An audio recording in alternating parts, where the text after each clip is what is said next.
Welcome to a dad, the life of a dad. So Friday night, we decided to take some of the cedar shakes off and we discovered what was underneath. A little disappointed to see this piece hacked up because I might have left that, painted it white. So for before winter, well, in the next couple weeks, I'm going to take the rest of that siding off. I'm going to leave this on here for the winter. It's in good shape. And I'm ready to go tackle the rest of that. So, rained a lot last week, about 7 inches. So I took the container of extra dirt there and I spread it along here and got a bag of mulch and kind of clean things up here, and I'll come back and wash off the siding. But you can see the block down there. Hopefully that will prevent Mr. Gopher from coming back. I'm not sure I'm going to do something like this on the other side. That matched the other side. I'm not sure I'm doing on the front. Over here, these are just panels. So I'm gonna get some PVC, get about 60 bucks, get a 4x8 sheet, and just kind of cut it in like that is, and put that in there.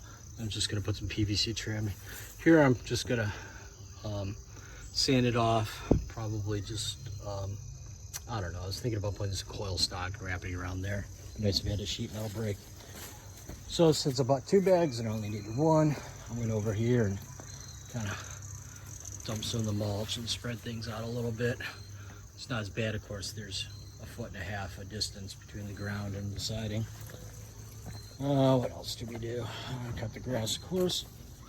And since it's now rain season again, I decided it'd be time to patch some of the places for grass. I did rearrange the blocks over there. And little things like that. Got more sheet metal for duct work, shoved it in the basement. Did get this beast out. I've been struggling with this for a while. So basically, right down here, this bolt here turns.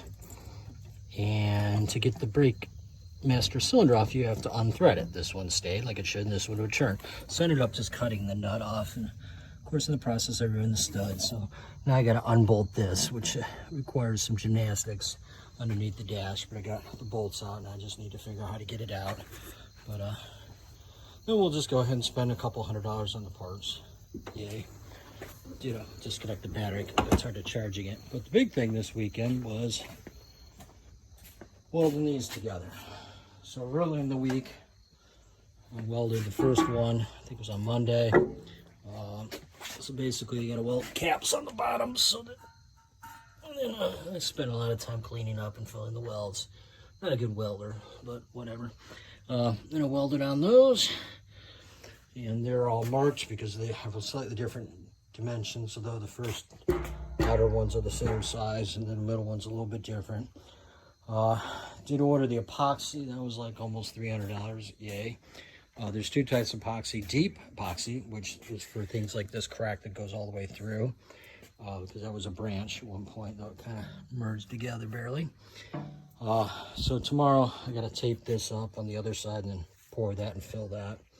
Haven't decided if I'm doing a deep pour where you just pour it on and it kind of settles and drips over the edge, or if I'm going to use an epoxy finish that doesn't make as thick of a film.